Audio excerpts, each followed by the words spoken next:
Hello viewers, मेरा नाम काजी तारिक हुसैन है और आप मेरा यूट्यूब चैनल देख रहे हैं हील विथ होम्योपैथी। आज हमारा टॉपिक है एक्सपायरी ऑफ होम्योपैथिक मेडिसिन्स। अक्सर लोग मुझसे पूछते हैं जब दवाएं लेते हैं मरीज़, तो क्योंकि आमतौर पर जितनी भी मेडिसिन्स और प्रोडक्ट्स मार्केट में मिलती हैं उनकी एक एक्सपायरी डेट होती है। तो बाज़ होम्योपैथिक दवाओं पर एक्सपायरी डेट और मैन्युफैक्चरिंग डेट लिखी भी नहीं होती, तो वो मुझसे पूछते हैं कि क्या ये दवा एक्सपायर कब होती है या इसकी शेल्फ़ लाइफ कितनी है। मतलब ये कि मैन्युफैक्चर होने के बाद अगर शेल्फ़ लाइफ 5 साल है तो 5 साल तक इस्तेमाल कर सकते हैं, अगर 3 साल है तो 3 साल के अंदर अंदर इस्तेमाल कर सकते हैं। तो मैं समझता हूँ कि आज का मैंने ये टॉपिक इसलिए चुना है कि इससे बहुत सारे लोग जो होम्योपैथिक दवा वाकई इस्तेमाल करते हैं और ख़रीदते रहते हैं, तो उनको इस नॉलेज की मैं समझता हूँ कि ज़रूरत है। अगर हम इसको देखें कि होम्योपैथिक दवाओं की कैटेगरीज के हिसाब से, अगर एक्सपायरी के हिसाब से अगर हम इसको निकालें तो 4 कैटेगरीज बनती हैं।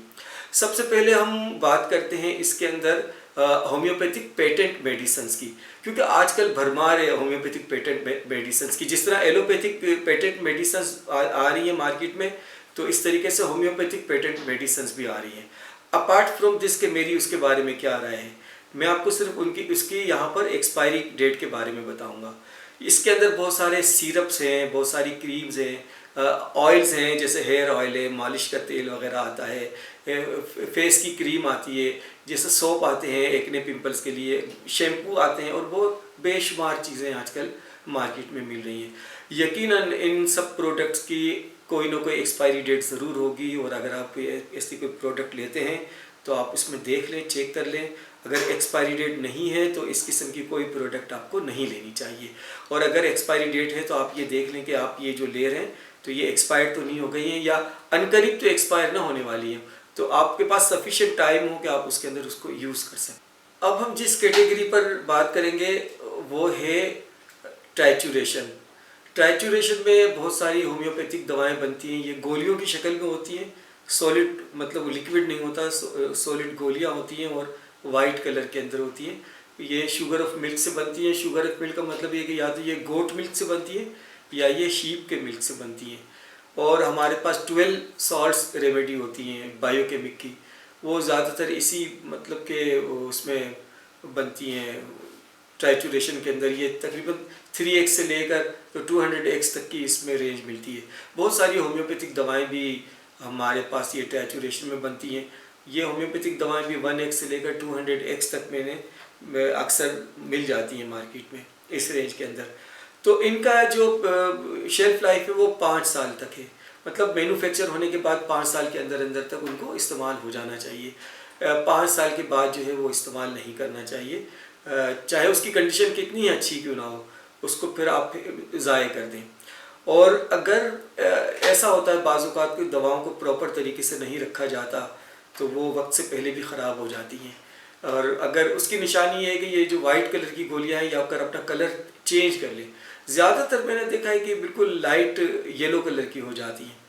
तो अगर इस तरह की कंडीशन हो तो वक्त से पहले भी अगर ये कंडीशन हो, कलर चेंज हो जाए, तो इन दवाओं को ट्राइचुरेशंस को इस्तेमाल नहीं करना चाहिए। अब मैं बात करूँगा होम्योपैथिक मदर टिंचर पर। होम्योपैथिक मदर टिंचर की भी जो शेल्फ लाइफ है वो 5 साल है, क्योंकि इसके अंदर दवा जो मेडिसिनल जो प्रॉपर्टी है वो क्रूड फॉर्म में मौजूद होती है। तो 5 साल के अंदर अंदर उसको इस्तेमाल कर लेना चाहिए, और 5 साल गुजरने के बाद उसको इस्तेमाल नहीं करना चाहिए, और मदर टिंचर लेते हुए भी इसमें डेट ऑफ एक्सपायरी देख लेनी चाहिए। और बाज़ औक़ात ऐसा होता है कि इसमें भी अगर आप प्रॉपरली ना रखें इसको तो ये भी वक्त से पहले ख़राब हो जाती है। उसकी निशानी ये है कि अगर आप इसको, अगर होम्योपैथिक मदर टिंचर बिल्कुल सही है तो वो अगर आप उसको रोशनी के अंदर देखेंगे तो बिल्कुल आपको क्रिस्टल क्लियर नज़र आएगी, साफ शफाफ बिल्कुल नज़र आएगी। हाँ, जो आपका इसका जो मेडिसिनल सब्सटेंस है उसका कलर होगा, उसकी फ्रेगरेंस अंदर होगी, लेकिन वो होगा बिल्कुल क्लियर होगा। लेकिन अगर उसको आपको ऐसे नज़र आए कि उसके अंदर बालों का गुच्छा सा पड़ा हुआ है, या ऐसे लगे कि मकड़ी के जाला सा बना हुआ है, या आपको सॉलिड बारीक बारीक ज़रात भी कहीं नज़र आ जाए, तो इसका मतलब ये कि ये दवा ख़राब हो गई है, तो उसको ज़ाय कर देना चाहिए। ऐसी सूरत में दवाओं को बिल्कुल इस्तेमाल नहीं करना चाहिए। अब हम बात करेंगे होम्योपैथिक डाइल्यूशंस की। जब होम्योपैथिक मदर टिंचर्स के बाद इसकी पोटेंसीज बनाई जाती है तो ये तकरीबन पोटेंसीज जैसे जैसे आगे बढ़ती हैं तो ये 3x से लेकर CM तक और LM तक ये पोटेंसीज जाती हैं। तो इसका जो है शेल्फ लाइफ जो है आमतौर पर लोग कहते हैं कि 20 साल तक है। तो लोग कहते हैं कि डेट ऑफ एक्सपायरी बास तो कहते हैं इसकी है ही नहीं। तो अगर चले 20 साल भी मान लें तो 20 साल भी बहुत होते हैं, इसके ज़्यादा अरसे तक कौन दवाओं को रखेगा। और बास कंट्रीज़ में लेकिन ऐसा है कि वो भी इसको भी 5 साल के अंदर ले लेते हैं और इसके ऊपर जो है ना शेल्फ लाइफ 5 ईयर लिख देते हैं, जिससे मैं इससे एग्री नहीं करता और बहुत सारे होम्योपैथिक डॉक्टर इससे एग्री नहीं करते। और हम ये समझते हैं कि इसकी कम से कम 20 साल तक तो इसकी शेल्फ लाइफ है, क्योंकि इसके अंदर दवा की क्रूड फॉर्म में दवाई नहीं होती, पोटेंटाइज डोज में होती है दवा। और इसके साथ फिर जो इसका व्हीकल होता है वो फिर उसके अंदर जो है वो बिल्कुल ही रिफाइंड अल्कोहल और डिस्टिल्ड वाटर का सोल्यूशन होता है, जो वक्त के साथ बिल्कुल ख़राब नहीं होता अगर आपको प्रॉपरली केप को बंद करके रखें, क्योंकि अगर केप लूज़ होगा तो ये फिर दवाएं एवोपरेट हो जाती हैं, उड़ जाती हैं। अब मैं आपको ये बताऊं कि जैसे हमारे पास कुछ मरीज़ आते हैं, जैसे दवाएं हम उनको देते हैं और वो दवाएं ले जाते हैं, इस्तेमाल करते हैं, जब ठीक हो जाते हैं अगर दवा बच जाती है तो वो उसको रख देते हैं अपने पास, ताकि अगर फ्यूचर के अंदर वही तकलीफ़ हो तो हम उन दवाओं को इस्तेमाल कर लें। बाज़ औक़ात ऐसा होता है कि ये 6 महीने के बाद भी इस्तेमाल करते हैं, बाज़ औक़ात ऐसा होता है कि पूरे 1 साल तक वो रखी रहती है दवा, 1 साल के बाद तकलीफ़ वही हो गई तो उन्होंने इस्तेमाल कर ली। तो ऐसे इस कंडीशन में मेरा ये मशवरा है कि आप इस्तेमाल करने से पहले रीयूज़ करने से पहले उसका कलर ज़रूर चेक कर लें, क्योंकि ये जो दवाएं हम बना के देते हैं मरीज़ों को, फाइल के अंदर डिस्केट्स डालते हैं या ब्लैंकेट्स डालते हैं या हम ग्लोब्यूल्स डालते हैं, तो उसके अंदर फिर हम होम्योपैथिक जो भी दवा है उसके कतरे डाल के देते हैं। तो ये जो चीज़ें हैं ये जो है वाइट कलर में होती है, बिल्कुल सफ़ेद दूध की तरह होती है। तो आप जब इसको रीयूज़ करें, चाहे कितने अरसे के बाद भी रीयूज़ करें, तो अव्वल तो ज़्यादा अरसे के बहुत ज़्यादा अरसा हो जाए तो रीयूज़ ना करें इन दवाओं को। लेकिन अगर चले साल में 6 महीने में आप इस्तेमाल करते हैं तो आप इसका कलर देखें कि बिल्कुल वाइट कलर है, चेंज तो नहीं हुआ है। अगर इसका भी कलर येलोविश हो गया है या फिर जर्द हो गया है गहरा, या किसी कोई डार्क कलर कोई और भी अंदर आ गया है, तो फिर आप इस सूरत में इसको बिल्कुल ज़ाय कर दें और इस्तेमाल नहीं करें। अब मैं आपको कुछ टिप्स बताता हूँ कि जिस पर अमल करके आप होम्योपैथिक दवाओं को एक्सपायर होने से बचा सकते हैं। सबसे पहली चीज़ तो ये कि इन दवाओं को आपको शीशे के मतलब उसके कंटेनर में रखना है, चाहे आप बोतल हो चाहे फाइल हो।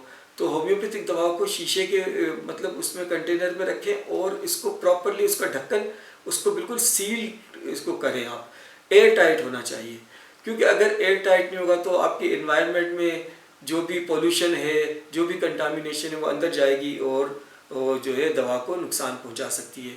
फिर इसके अलावा हमारे इन्वायरमेंट में ह्यूमिडिटी ज़्यादा होती है और बाज़ इलाकों में तो बहुत ज़्यादा ह्यूमिडिटी होती है। इस कंडीशन में भी अगर दवा की केप जो है ढीली होगी तो या तो ह्यूमिडिटी उसको नुकसान पहुंचाएगी, अगर सॉलिड होगी ट्राइचुरेशन वगैरह है, और लेकिन अगर लिक्विड में है तो वो एवोपरेट भी हो सकती है।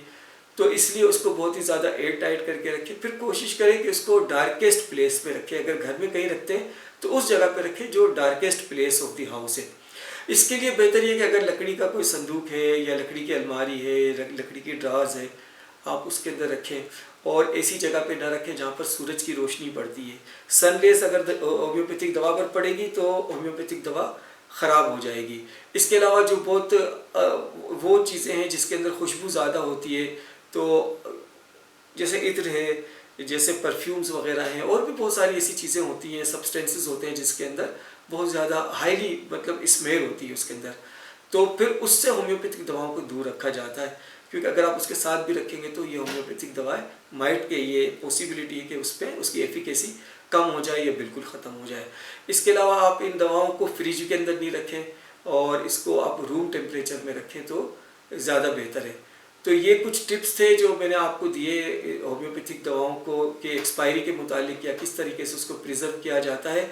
आपको अगर मेरा चैनल ये वीडियो पसंद आई है तो आप इसको मेरे चैनल को सब्सक्राइब करें, बेल आइकन को क्लिक करें, शेयर करें, लाइक करें। आप अपना बहुत बहुत ख्याल रखिएगा। मिलते हैं नेक्स्ट व्लॉग में।